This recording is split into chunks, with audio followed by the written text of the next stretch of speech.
우상의 제물에 대하여는 우리가 다 지식이 있는 줄을 아나 지식은 교만하게 하며 사랑은 덕을 세우나니 만일 누구든지 무엇을 아는 줄로 생각하면 아직도 마땅히 알 것을 알지 못하는 것이요. 또 누구든지 하나님을 사랑하면 그 사랑은 하나님도 알아주시느니라. 그러므로 우상의 제물을 먹는 일에 대하여는 우리가 우상은 세상에 아무것도 아니며 또한 하나님은 한 분밖에 없는 줄 아노라. 비록 하늘에나 땅에나 신이라 불리는 자가 있어 많은 신과 많은 주가 있으나 그러나 우리에게는 한 하나님 곧 아버지가 계시니 만물이 그에게서 났고 우리도 그를 위하여 있고 또한 한 주 예수 그리스도께서 계시니 만물이 그로 말미암고 우리도 그로 말미암아 있으니라.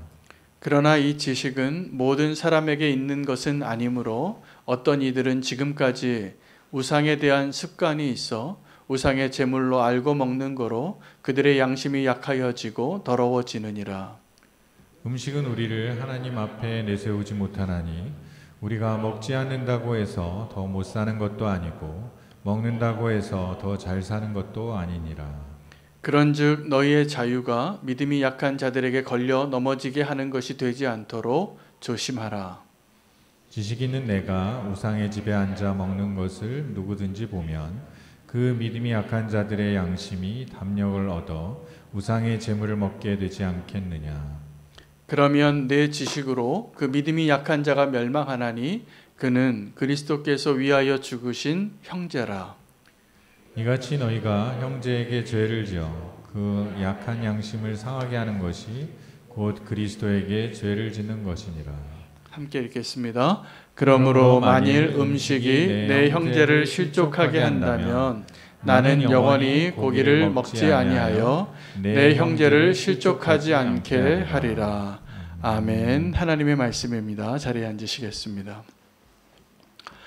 오늘 고린도전서 8장의 말씀은 우상의 제물을 먹는 것에 대한 문제로 그 교회가 논쟁이 있고 또 실족하는 일이 있고 또 하지 말아야 할 모습으로 가고 있는 그 교회의 모습을 향하여 하나님의 마음으로 바울이 그 우상의 제물을 어떻게 처리해야 하는가에 대한 가르침을 주고 있는 본문이 되겠습니다.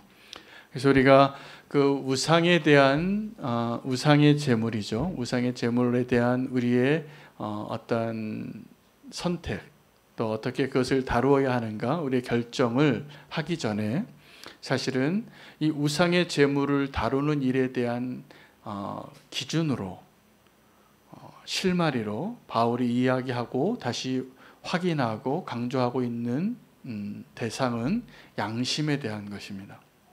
그래서 오늘 우리의 양심을 한번 돌아볼 수 있기를 원합니다.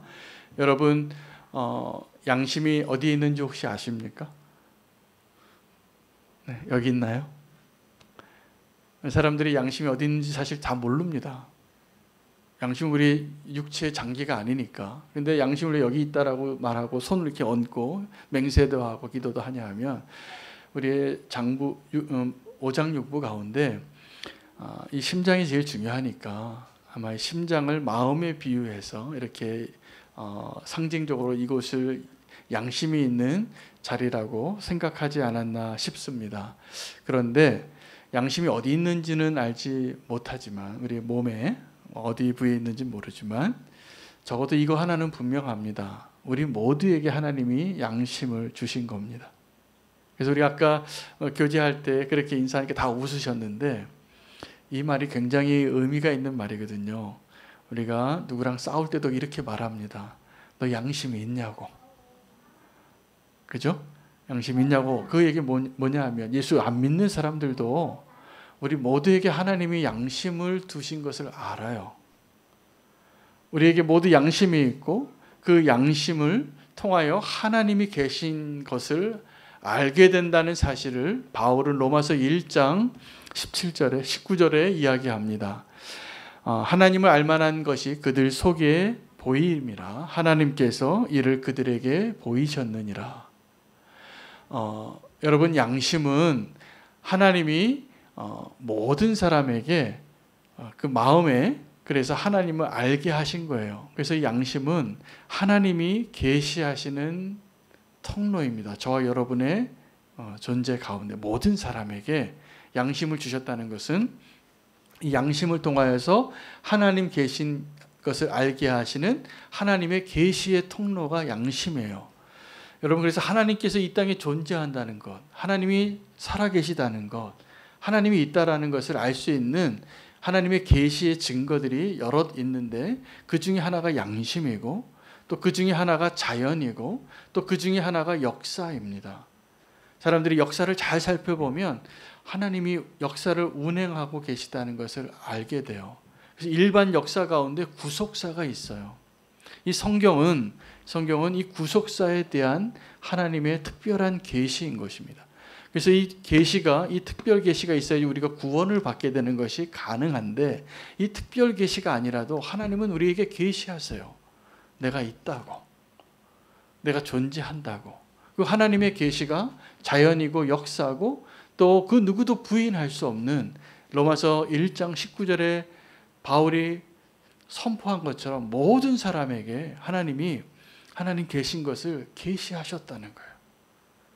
저와 여러분이 다 양심이 있다라는 것은 우리가 범죄해서 그 양심이 많이 손상을 입었지만, 이 양심을 통해서 여전히 하나님은 우리에게 말씀하고 계십니다. 양심에 그래서 기능이 있어요. 어떤 사람은 그래서 여러분, 양심적인 사람 좋아합니까? 양심적이지 않은 사람 좋아합니까? 예, 양심적인 사람 좋아하고, 나도 양심적인 사람 되려고 합니다. 왜냐하면 양심이 이끄는 대로 살아가는 사람인 증거이기 때문에 그렇습니다. 양심의 기능이 두 가지가 있어요. 하나는 나침반의 기능이에요. 우리가 양심의 소리를 따라서 내가 무엇을 해야 할까, 무엇이 옳고 그른가를 성경 말씀에, 하나님의 진리에, 또 모세의 율법이 없어도 양심이 우리에게 계시해 주는 대로, 지시해 주는 대로 살아가는 겁니다. 그렇기 때문에 우리가 그래도 좀 사람같이 사는 거예요. 우리가 누군가를 욕할 때 짐승의 이름을 빌려와서 욕하잖아요. 근데 그 짐승이 사실은 우리보다 나을 때가 많아요.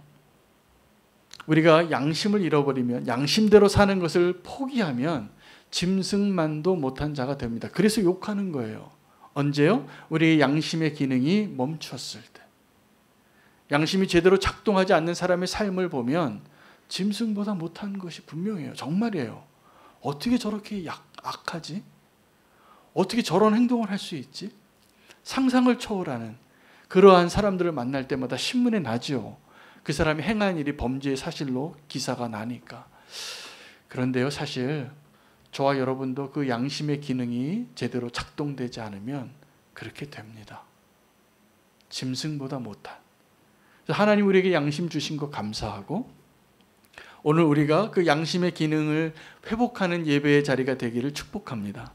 두 번째 양심의 기능은 나침반의 기능과 브레이크의 기능이에요.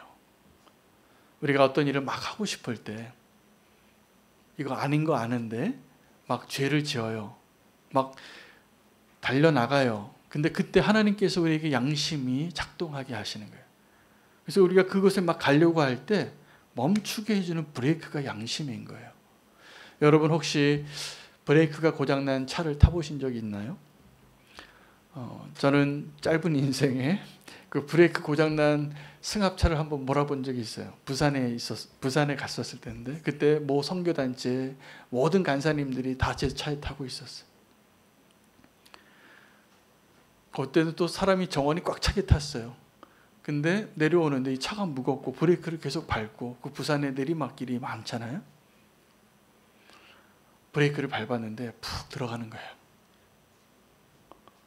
그때의 그 느낌이 소름이 끼칩니다. 정말 주님의 은혜로 살았어요. 사이드 브레이크하고 기아를 빨리 바꿔서, 그래도 당황하지 않고. 다른 사람들은 몰랐어요. 근데 저만 알았어요. 이 브레이크 고장 났는데. 제가 그래도 운전 경험이 좀 있어서 그런 위기 상황을 당황하지 않고 이렇게 해서 가까스로 갓길에 또 하나님의 은혜로 차가 멈췄어요. 식은땀이 나더라고요. 그리고 다 세우고 나서 얘기했어요. 브레이크 고장 났다고.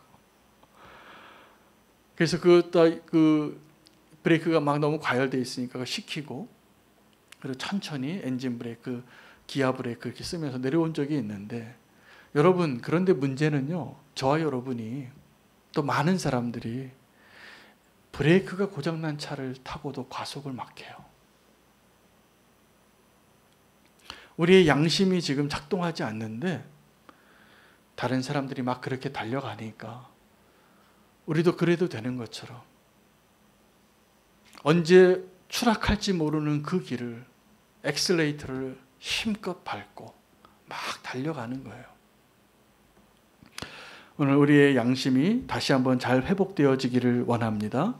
그 사람들이, 우리가 서로, 그러니까 양심의 기능과 양심에 대한 기대는 세상 사람들도 가지고 있어요.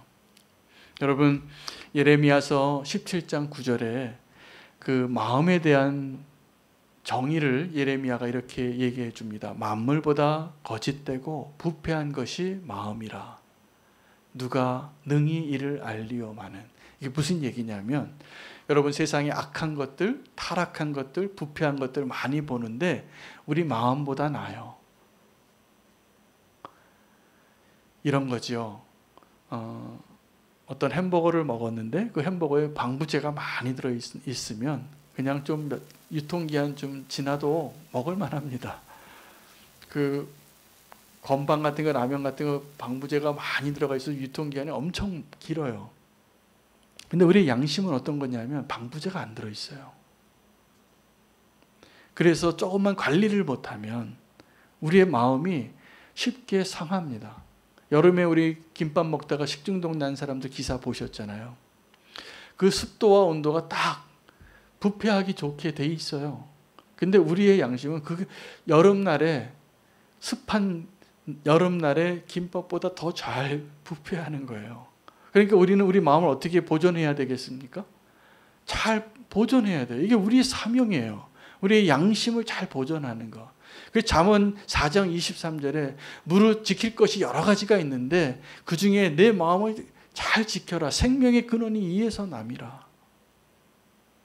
여러분, 그런데 우리는 이 마음을 지키는 일을 잘 안 하고도 어떻게 그렇게 잘 사는지 모르겠어요. 여러분, 만약에 우리가 나에게 소중한 땅이 하나 있으면 그 땅 누가 넘보고 있으면 그거 가만히 있습니까? 우리가 요즘 일본하고 사이가 별로 안 좋은 일이 많아졌는데 일본이 자꾸 독도 자기네 땅이라고 역사 왜곡하고 교과서에 싣고 백서에다가 싣고 우리가 그 독도에 실시간 방송하겠다고 그러면 항의하고 그러고 있어요. 근데 여러분, 지금 그 독도 일본한테 넘겨줄 마음이 있으신 분 손 들어 보세요.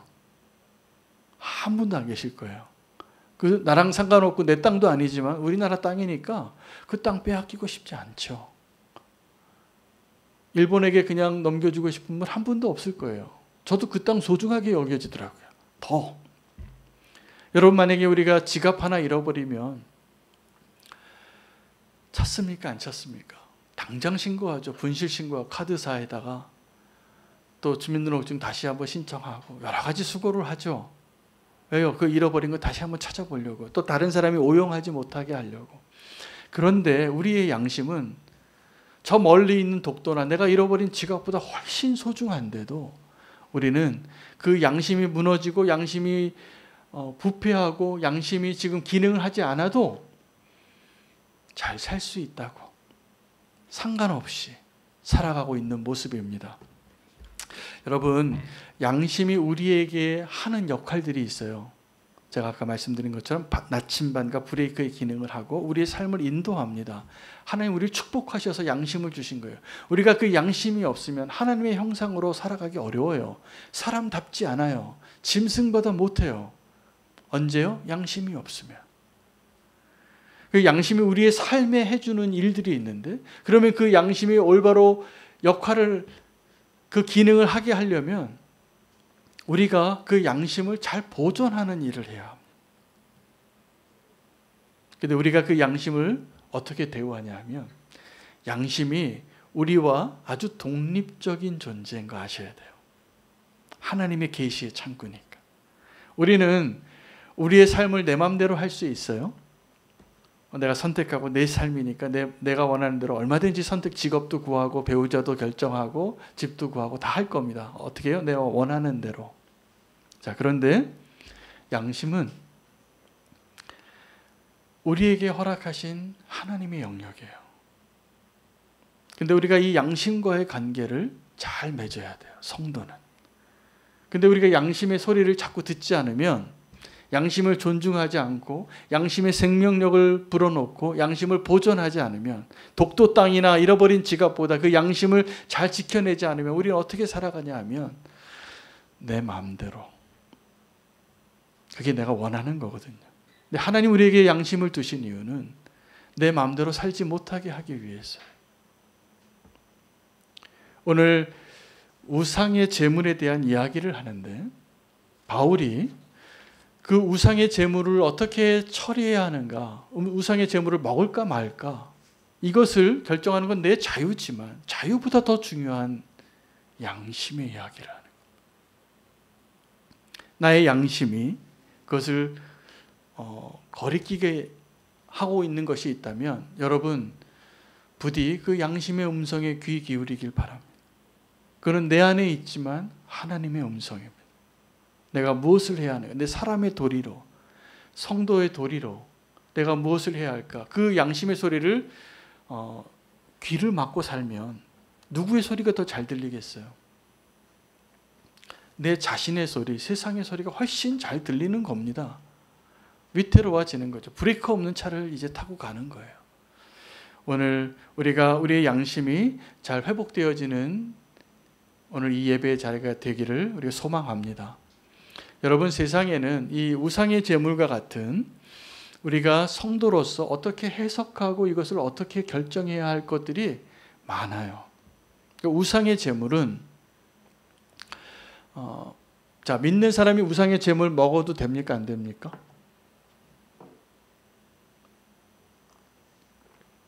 어려운 질문입니까? 안 됩니까? 네. 사실은 아니에요. 바울이 왜 그 얘기를 했냐 하면 우상 아무것도 아니거든요.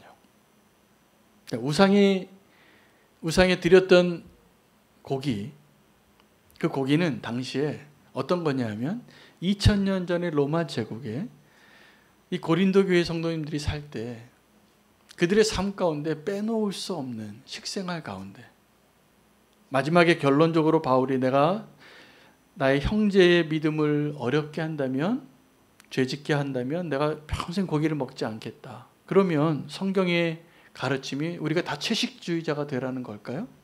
아닙니다. 베드로가 전통적인 유대인이었는데 예수님의 수제자였고 성령이 임해서 초대교회 지도자가 됐을 때 하늘에서 보자기가 3번 내려와요. 잡아먹으라. 그는 그가 알고 있었던 하나님의 여태까지의 가르침으로, 생활의 방식으로는 이해할 수가 없어요. 하나님, 난 이런 거 평생 입도 안 댔습니다. 먹을 수 없습니다. 그때 하나님께서 야, 내가 깨끗하다고 한 것을 왜 네가 더럽다고 말하느냐. 여러분, 우리가 복음 안에서, 예수 그리스도의 십자가 안에서 우리의 삶은 이제 구약의 모세의 율법을 다 지키지 않아도 되는 존재가 된 거 아시죠? 그래서 우리는 만약에 그 자유함이 없다면 지금 순댓국 먹은 사람들은 다 큰일 났어요. 근데 우리가 이 복음으로 우리의 삶에 먹을 것, 입을 것, 누리는 것, 행동하는 것 다 해석해야 돼요. 그래서 우리가 또 자유해요. 이제는 그 모세의 율법의 전통에 구애받지 않아도 살 수 있는 자유가 있는데, 문제는 그러한 자유한 우리의 모습을 보고 누군가가 실족하게 된다는 거예요. 한국 교회에 아주 이상한 전통이 하나 있습니다. 주초 문제입니다. 어떤 분이 믿음이 어떠시냐고 물어보면 내가 예수님 믿은 지 20년이 됐는데 내가 아직도 술을 좀 한다고, 담배를 좀 핀다고. 그러면 왜 그분들이 그렇게 그 문제를 더 중요하게 생각하고 그 문제가 좋은 성도와 좋지 않은 성도의 기준점이 됐을까? 우리나라에 처음에 왔었던 선교사님들이 세운 기준이었어요. 그때 한국의 조선 땅에 많은 사람들이 술로 삶이 무너지고 담배 꼴초가 너무 많고 그러니까 예수님 믿는 복음과 함께 문화적인 삶의 영역에서 술 먹지 말라고, 담배 피지 말라고 그때 그렇게 가르친 선교사님들이 청교도적인 신앙을 가지고 있었기 때문에 한국 교회의 신앙의 어떤 기준을 그 술, 담배 문제로 술, 담배 하면 좀 나일롱 집사님이고 술, 담배 하지 않으면 좋은 성도님이고 믿음 좋은 성도님이고 이런 기준이 되어버린 거예요. 근데 오늘 관점으로 보면 이게 우상의 제물과 똑같아요. 저는 어떤 집사님이나 어떤 장로님이 술, 담배 하신다고 해서 구원을 받지 못할까? 그렇게 생각하지 않아요. 그런데 이렇게 한번 생각해 보시면 됩니다. 오늘 이 자리에 계신 어떤 집사님이 일주일 전에 제가 어떤 술집에서 한잔 하고 있는 걸 봤어요. 그럼 어떻게 하실래요? 너무나 저를 사랑하고 너무 은혜가 너무 많으신 성도님들은 아유 우리 목사님 좀 피곤하셨나 봐 이렇게 생각하고 이해 넘어가십니까? 아니면 나 이제 이 교회 다시는 안 나와요 이러십니까? 후자거든요. 저는 사실은 제가 갖고 있는 믿음의 기준으로는 제가 술 한잔 한다고 제 구원이 무너진다고 생각하지 않아요. 더 중요한 게 있죠. 은혜 믿음으로. 그러나 만약에 이 자리에 계신 성도님 가운데 소리가 목사님이 술 한잔 하는 것 때문에 믿음의 시험이 든다면 저는 그거 안 하겠어요. 여러분 바울이 이야기하고 있는 것은 진정한 자유가 무엇인가, 자유한 자가 무엇인가. 이제 복음은 우리를 자유케 합니다. 우리가 더 이상 죄에 얽매이지도 않고 자유한 자로 무엇을 할 수 있게 해도 괜찮은 자가 됐어요. 우리가 무거운 짐과 멍에를 굉장히 무거운 죄책감을 가지고 살아가는 거 하나님이 원하실까요? 아닙니다. 내가 구원받은 자로 확실히 자유하게 살기를 원하세요. 그런데 문제는 나의 자유가 누구에게 시험이 되고 누구의 마음을 어렵게 한다면 진정한 자유한 자는 그것을 포기할 수 있는 자가 자유한 자예요. 그러실 수 있습니까, 여러분? 누가 나의 자유 때문에 시험이 든다면 그거 내려놓을 수 있으세요? 어려우세요? 어려운 사람이 아직 믿음이 연약한 사람입니다.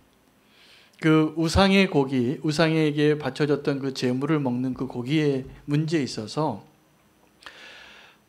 믿음이 좋은 사람들은 어떤 사람이 그거 아무런 문제가 없으니까 나 먹을 수 있다라고 생각하는 사람이에요. 근데 그 형제들 가운데 믿음이 연약한 자가 우상의 제물을 먹는 습관이 아직도 있다는 거예요. 무슨 얘기냐면 아직 술을 못 끊은 사람이 있어요. 아직 담배를 못 끊은 사람이 있어요. 습관이 아직 있어서. 근데 내가 우리는 그리스도 안에서 이제 자유한 자입니다. 술 먹는다고 구원 못 받는 거 아니에요. 라고 말하면 그 아직 술을 못 끊는 그 어떤 성도님이 기뻐한다는 거예요. 그리고 그 술 마시는 삶을 바꾸지 못하고 여전히 그 가운데 매여 있게 된다라는 사실이에요. 그래서 이제 바울은 그 우상에게 바쳤던 제물인 고기를 먹는 문제에 대해서 양심 얘기를 하는 거예요. 나의 자유가 어떤 형제의 양심을 연약하게 한다면 그 형제가 누군지 아느냐고. 그 형제가 여전히 그 죄악 가운데 우상의 제물인 줄을 알고도 먹는 것은 그의 마음에, 여러분 교회 다니는 분이 저는 술, 담배를 하는 것이 좋은 성도님의 기준은 아니지만 사실은 술, 담배 안 하시는 게 더 좋잖아요. 그런 거거든요. 지금 이 우상의 제물로 바쳐진 고기를 먹는 것. 비슷한 문화의 어떠한 삶에 우리가 살아가면서 할 수도 있고 하지 않을 수도 있는 그러한 영역에 있는 것들에 대한 기준이 뭐냐면 양심의 소리를 들을 수 있느냐예요. 자유한데, 그리고 나의 그 행위가 누군가의 양심을 연약하게 해서 그가 여전히 죄악 가운데 있게 하는 것이 과연 잘하는 일이냐. 그 이야기를 하면서 지식에 대해서 이야기합니다. 그 지식이 어떤 지식이냐 하면 복음에 대한 지식이에요. 이 우상이 아무것도 아니고 우상에게 바쳐진 제물이 아무것도 아니라는 지식을 아는 자가 있고 알지 못하는 자가 있어요. 저와 여러분은 지금 그것을 다 아는 자들이에요.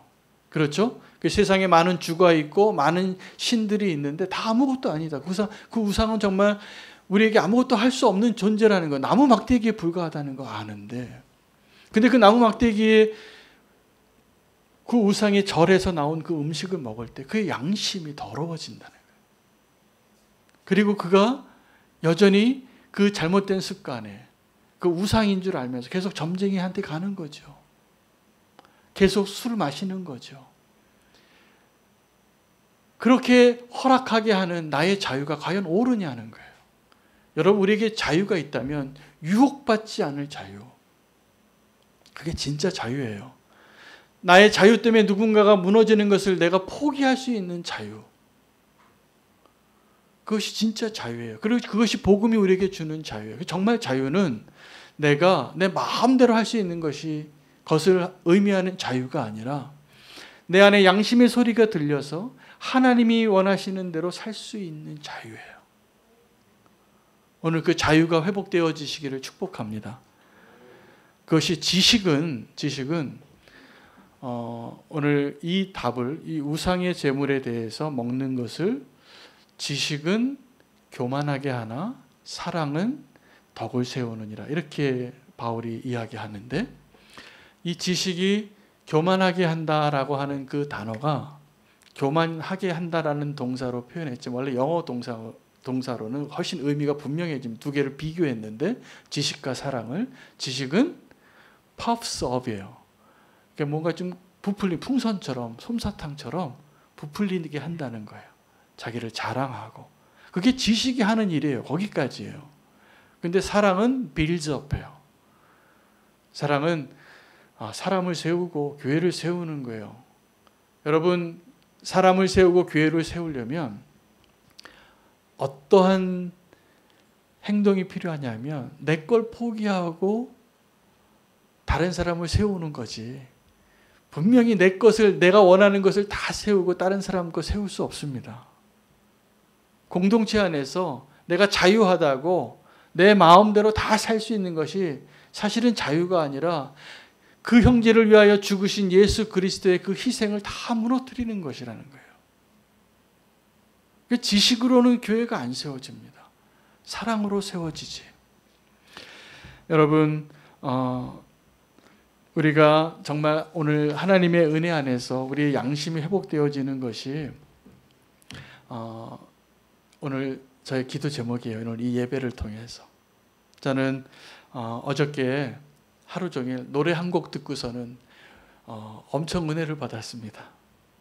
아주 오래된 샹숑인데 아시는 분은 많이 아실 겁니다. 에디트 피아프라는 여자 가수가 아주 100년 전의 가수인데, 저는 그 노래, 그 사람이 부른 노래를 대학교 다닐 때 많이 불렀어요. 중창도 하고 찬양도 하고.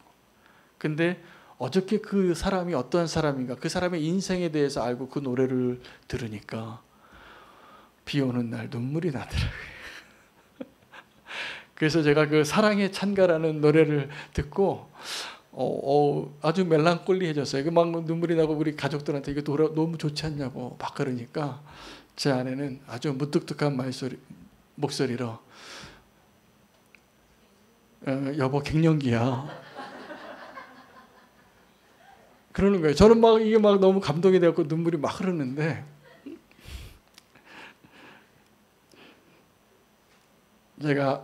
제 마음이 말랑말랑해졌어요. 사실은 노래 한 곡으로. 이게 노래의 힘이 참 대단하죠. 그런데 제가 노래 한 곡 듣고도 내 마음이, 제 아내가 마음이 강팍하다는 건 아닙니다. 그런데 제 강팍했던 마음이 이렇게 감동이 되고 이렇게 눈물이 날 정도로 이렇게 마음이 새로워지는 걸 느끼면서 그 여인이 그 노래를 불렀던 이유, 사연이 있어서 제가 이렇게 감동이 됐거든요. 자기 사랑하는 사람이 비행기 타고 오다가 비행기 사고로 죽어요. 그리고 노래한 거예요. 사랑의 찬가를. 애절하더라고요. 이 노래를 원래 또 애절하게 부르는 가수예요. 샹숑 가수인데. 근데 하나님의 사랑을 제가 그걸 통해서 한 번 더 생각하게 됐어요. 여러분, 하나님이 우리를 어떻게 사랑하셨는지를 우리가 너무 빨리 잊는 거예요. 그래서 우리의 양심을 다 저버리고 내 마음대로 나를 좀 먼저 사랑해 달라고 배우자에게 요구하고, 누군가에게 자녀에게 요구하고, 부모에게 요구해요. 날 좀 사랑해 달라고. 그리고 또 그렇게 살지 않았어요. 배우자를 위해서, 부모를 위해서, 자녀를 위해서 이렇게 희생적으로 살아도 우리는 기쁘지가 않아요. 왠지 아십니까? 우리가 그 사랑할 힘이 없어요, 우리에게. 그게 원래 우리의 모습이에요. 근데 우리의 양심이 회복이 되어지고 우리의 사랑이 회복되어질 수 있는 길은 하나님을 사랑해야 돼요. 먼저 하나님을 사랑해야 우리의 사랑이 진짜 사랑하는 사람으로 바뀌는 겁니다. 근데 우리가 언제 하나님을 먼저 사랑할 수 있는 자가 되냐 하면 하나님의 사랑을 알게 됐을 때예요. 오늘 이 예배의 자리에서 우리가 우리의 모든 것을 드려서 하나님께 예배하는 자로 서지만, 나아가지만, 오늘 하나님이 이 예배의 자리에서 우리에게 원하시는 것이 한 가지 있다면, 윤호야, 내가 너를 얼마나 사랑하는지 아느냐고. 그거라고 저는 확신해요. 하나님은, 제가 보니까 오늘 그 노래 듣다가 또 오늘 이 양심의 회복에 대해서 이야기하다가 어제 저녁에 제가 말씀을 준비하고 이 자리에서 처음에는 그 향송 틀어놓고 그 다음에 찬양을 틀어놓고 울었어요. 결론은 찬양으로 울었어요. 하나님 날 그렇게 사랑하셨구나. 하나님의 사랑이 느껴지는 자리를 경험하니까. 여러분, 예수님은 이 땅에서 겟세마네 동산에서 망설이셨어요. 그 잔을 받을까 말까. 십자가의 자리에서 하나님께 부르짖었어요. 하나님 왜 나를 버리셨냐고. 그런데 하나님은 저와 여러분을 사랑하셔서 주저하지 않고 자기 아들을 그 십자가에 내놓는데 한 번도 주저하지 않으셨어요. 그 하나님의 사랑을 우리가 너무 모르고 있는 거예요. 마치 우리가 그 양심의 소리를 저버리고도 그 브레이크가 고장난 차를 타고도 행복하다고 휘파람 불고 사는 것과 똑같이 하나님의 사랑을 잊고도 행복을 추구하고 그래도 내가 더 잘 살고 싶고 안전하고 싶고 누리고 싶은 그 마음이 가능할까요? 가능하지 않아요. 언제요? 하나님이 나를 얼마나 사랑하는지를 모르면서. 여러분, 바울이 이 우상의 제물 하나 먹는 거 가지고 교만한 것, 지식으로는 도달할 수 없는 그 무언가를 사랑이 가능하다고 얘기하는 겁니다. 여러분, 우리가 신앙생활하는 것과 종교생활하는 것의 차이가 뭐냐면 하나님의 사랑을 아는 자인가예요. 하나님의 사랑을 정말 아는 자로 사는 것은 우리의 모든 걸 다 바꿉니다. 오늘 우리가 기도해야 할 것은 우리의 마음을 바꿔주소서요. 여러분, 우리가 마음 바꾸지 않고 우리가 아무리 행동하면 뭐합니까? 아무리 헌금하면 뭐합니까? 아무리 교회 봉사하면 뭐합니까? 아무리 찬양대에 서서 아름답게 찬양하면 뭐합니까? 우리의 마음을 들이지 못하면서 우리의 양심이 오늘 회복되어지지 않는다면 여러분, 양심은 우리 안에 있지만 우리 게 아니에요. 그 양심과의 관계를 잘 회복하셔야 돼요. 그 양심과의 관계는 나와 하나님과의 관계예요. 하나님이 우리 안에서 하나님 없다고 하고 하나님을 모른다고 하는 사람들에게조차도 아무도 부인할 수 없게 그 마음에 심겨놓은 그 양심의 소리. 다른 메시지 안에 그 양심을 통하여 하나님이 오늘 우리에게 주시고자 하는 메시지 하나가 이건데, 내가 너를 사랑한다. 우리가 그 하나님의 사랑을 모르니까 다른 사랑 찾는 거예요. 그 에디트 피아프라는 그 여인이 정말 애절한 사랑의 노래를 부르더라고요. 그 여인이 아주 불행한 삶을 살았어요. 그래서 그 노래를 듣는데 막 감동이 돼요. 근데 그 여인의 모습이 내 모습이에요. 하나님의 사랑 알지 못하고 다른 거 그렇게 갈급해요. 후회하지 않는데요, 그 여인이 그 노래에. 이 하늘이 무너져도 사랑을 갈망하는 거예요. 외로운 거죠. 여러분이 하나님 없이는 살 수 없는 자들이잖아요. 근데 그걸 알면서도 왜 그렇게 하나님 없이도 살 수 있는 자 같이 양심의 소리 다 버리고 그렇게 종교인이 되려고 그냥 그 정도 하면 됐지. 아니에요. 하나님은 우리에게 그 정도로 만족하실 수가 없어요. 다 달라고 하는 거예요. 그래야 사니까.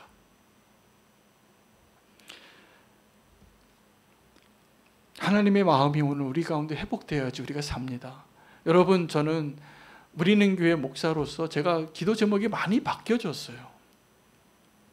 대충 종교 생활하면서도 나 예수님 믿는다고, 그리고 행복하다고, 그냥 세상에 있는 풍선 하나 들고 행복한 게 행복입니까? 그 사탕 하나 먹는다고 달콤합니까, 인생이? 그렇지 않습니다. 우리 안에 그 하나님 없이는 우리가 사는 게 아니거든요. 근데 그렇게 사니까, 지식으로 사니까, 종교 생활로 사니까 그래도 된다고 생각하는 그 생각 때문에 내 양심이 죽고 내 옆에 있는 형제의 양심이 다 죽어가는 것도 모르는 거예요. 마음을 살리십시오. 그래야지 내가 삽니다. 지킬 만한 그 어떠한 것보다 내 마음을 지켜야 해요. 요즘 건강 중요하게 여겨서 살도 빼고 운동도 하고 좋아들 하더라고요. 여러분, 내 살 빠지고 건강해지는 거, 몸 건강해지는 것 때문에 기뻐하기보다 내 영혼이 지금 살아있나? 내 양심이 지금 온전한가? 양심을 지키세요. 그게 내가 사는 길이고 내 소중한 지체를 살리는 길이에요. 여러분, 우리가 그 양심을 지키고 있다면 우리가 아무리 작아도, 아무리 힘이 없어도, 아무리 미약해도 하나님이 위대하십니다. 우리가 정말 살 수 있는 거예요. 양심 저버리지 않고 살 수 있기를 원합니다. 하나님께서 우리를 구원하셨는데 이제 그 선한 마음을 회복시키고, 여러분, 회복할 때, 회개할 때 바울이 또 다윗이 기도하면서 구한 것이 이거예요. 주님 마음 달라고. 여러분, 우리의 마음이 내게 아니에요. 하나님의 것으로 오늘 회복하는 그 자리 되기를 원합니다. 주님의 마음을 달라고. 그 파렴치한 죄를 범했던 다윗이 주의 마음을 달라고 구해요. 주의 영을 새롭게 해달라고. 오늘 예배의 자리에서 오늘 우리의 마음이 새로워지고 주님께 그것 하나 구하는, 주님의 마음 내게 달라고. 그러면 우리의 삶이 바뀌고 우리의 구원이 분명해지고 주님과 아름답게 동행하는 일들이 다시 시작될 것이라 믿습니다. 오늘 우리의 양심을 다시 한번 회복시켜 달라고, 우리의 마음을 회복시켜 주시옵소서 결단하며 찬양하며 봉헌하겠습니다.